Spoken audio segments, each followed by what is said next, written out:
Yadi Cissé, présidente des femmes de l'AFP de Thiès, membre du bureau politique de l'AFP, membre du CSA, secrétaire national chargé des stratégies de lutte contre les inondations. Secrétaire national chargé des alliances et coalitions dans le mouvement national des femmes du progrès.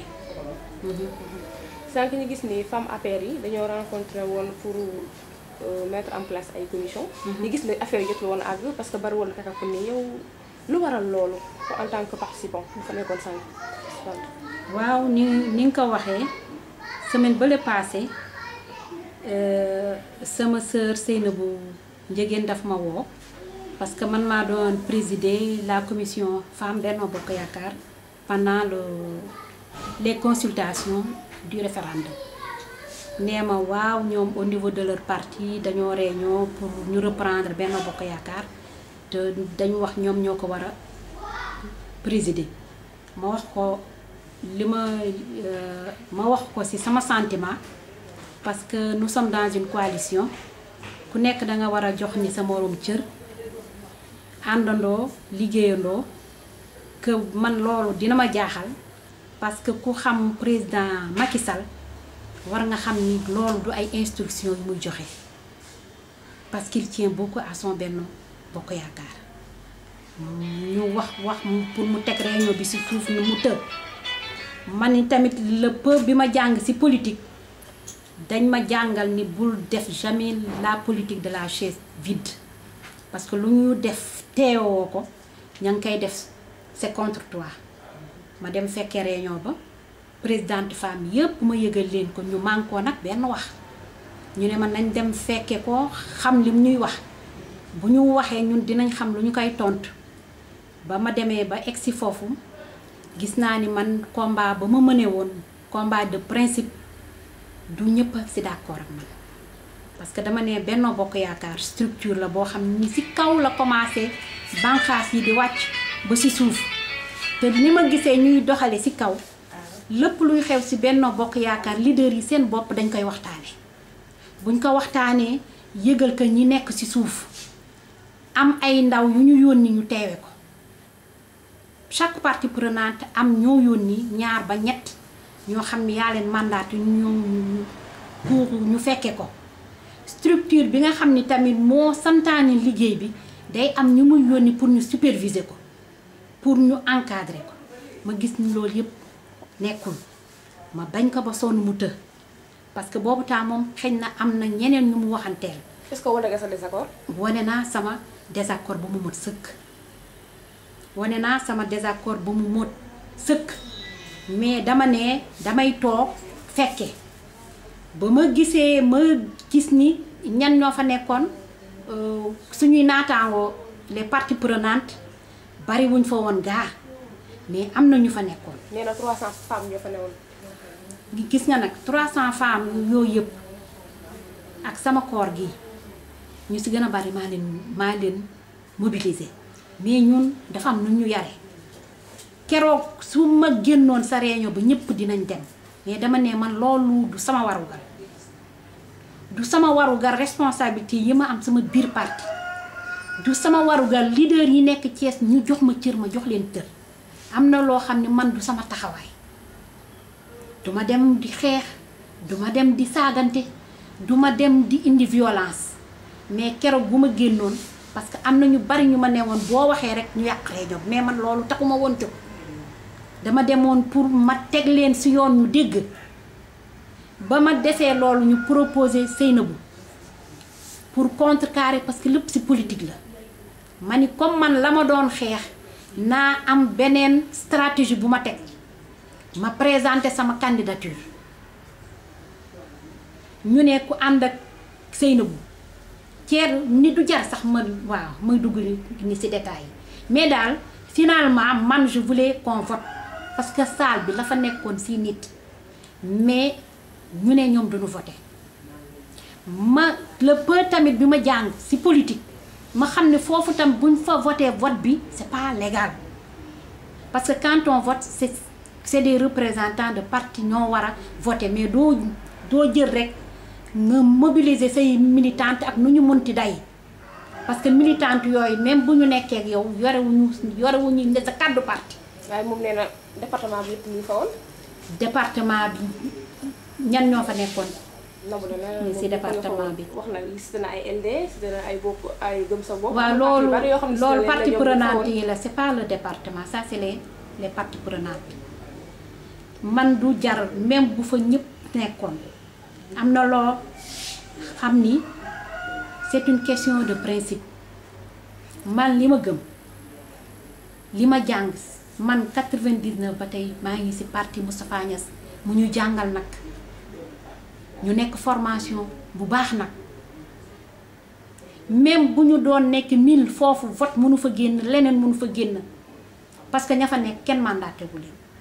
même partie prenante yi bu fa ñëpp nekkoon man su ma fa nekkoon sama bopp laay waxal ni te wax naa leen ko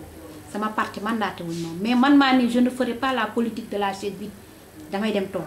mais sama parti kenn woowu ma nee ma ña ngay teg Benno Bokk Yaakaar demal nga représenté ña fa nekkoon ñëpp nag même chose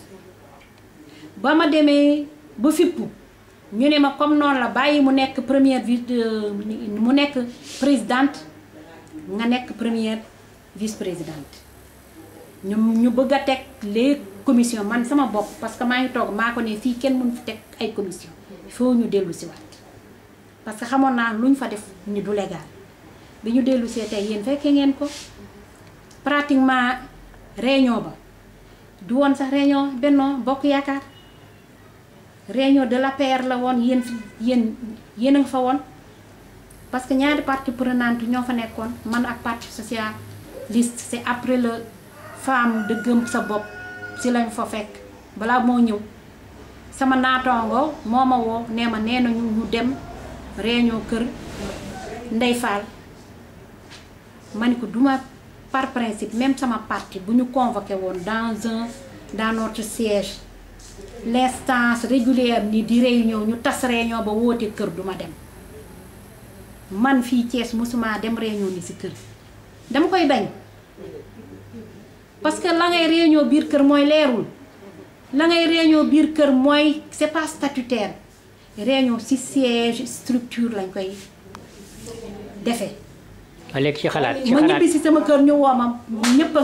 diw di mali leen man par principe c'est pas que dama contre diw mais moi j'ai mes principes ak le peu d'expérience que j'ai en politique man duma def réunion kër. newoon naa ne nañu bàyyiwaat ba beneen jour ñu reconvoqué waat encore fekk les choses se sont régularisées ñu wootante waxtaan si njëkk ni si teraanga. yéen yaa ngi reproché Seynabou dafa amul profil bi wala. man reproché wu ma Seynabou dara. ñoom waa APR. man xam nga lu may ce que je récuse c'est la procédure moi c'est la procédure que je récuse sànq maa ngi koy wax leader PR yi nekk fii dama leen a nawloo ñu jox ma cër ñii samay leader au niveau de Thiès ma bokk ñoom même parti ñu nawloo leen am na loo xam ne duñ ma si dégg. man léegi lan ngay proposer pour que ngeen mën a dépasser étape bi dem ci beneen étape. li may proposer mooy qu'on reprenne la procédure que les leaders s'impliquent parce que dès le début je l'avais bien dit les femmes ama wax si olof wax naa ko sa commencement ba Seynabou laa ko njëkk ko commencé wax ni nga bëgg a doxale du noonu ñun femmes yi lu ñu am maqaama lu ñu am martaba ni suñu parti ni mu structuré y'a la parité man damay xeex pour la promotion de la femme damay xeex pour l'égalité des femmes loolu le comité de suivi man maay représenter mon parti dans cette structure mais ni parti en ce moment Sénégal ni mu structuré femme mënuloo def dara sans le mix parce que ñun nous sommes un mouvement intégré mënuloo fipp ne samay góor d'accorduñ si lii nga ni dama koy def ba ma woowee dama ko ne Benno Bokk Yaakaar département le ministre Augustin Tine convoqué nañu mu am ñu wax restructurer Benno Bokk Yaakaar ñu am ñu wax perspective ñu am ñu wax en ces termes on ne change pas un cheval ni qui gagne structure yi ñu fiy bàyyi woon pendant le référendum ak résultat yi ñu am nañ ko continuer moom si boppam de par sa clairvoyance dafa ne je vais vous reconvoquer dans une réunion beaucoup plus élargie et nous allons faire le tour pour réfléchir sur les perspectives ma ni Seynabou ba ma wooye ni si télé ma ni ko looloo tax bugguma woon a wane ni damay gaawantu bugguma woon a wane ni damay précipité wu mettre les charrues avant les bœufs lii laa doon bañ parce que nañu doore woon ak liggéey ba ñu commencé ni di teg ci Benno Bokk Yaakaar on était sur la bonne voie parce que leaders yi dañoo ànd nekk benn maires yi seen bopp les maires ànd nekk benn ce processus là qui est enclenché lillaay war a suri waruñu ko woon yàq te ñun tuuti nañu ci yàq ko donc dañoo waroon a xaar man dama doon xaar réunion boobu que les leaders se réunissent pour nous donner des indications pour nous dire continuez de travailler on maintient les structures wala pour nous dire allez vous élargissez vos commissions ñu continuer mais loolu yëpp amul parce que lii laa si doon bañ ce que maintenant je propose que les leaders s'impliquent parce que on ne peut rien faire dans le désordre on ne peut rien faire dans la zizanie mënuñu def dara di xiiroo di ŋaayoo mënuñu def dara ànduñu nekk benn mënuñu def dara joxantewuñu loxo parce que loolooy loolu moo ñuy may chance dans Thiès. est-ce que c'est pas trop tard ñoom ñu ngi teg seen commission yi de. ñu ngi teg commission yi mais man li ma wax ñu ngi teg seen commission mais man li ma wax dama ko gëm xam nga nit mënuloo def loo du gëm te man je ne triche pas ñi ma xam nañu man je ne triche pas ñi ma xam nañu j'ai le courage de mes actes et de mes paroles ñi ma xam nañu j'ai le courage de mes engagements man lu ma gëmul duma ci dem. dama gëm ni booy liggéey doo dem ci kër di teg man loolu laa gëm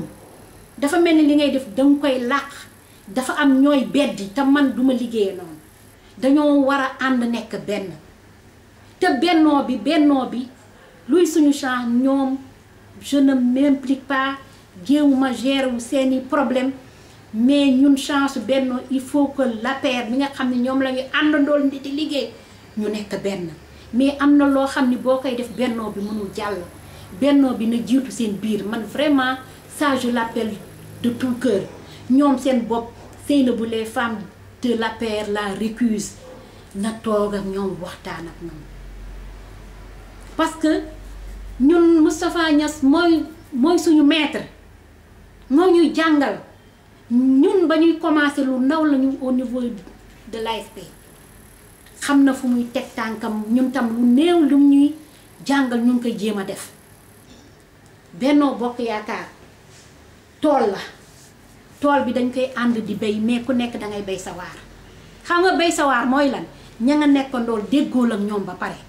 ñun au niveau des parties prenantes au niveau de l'AFP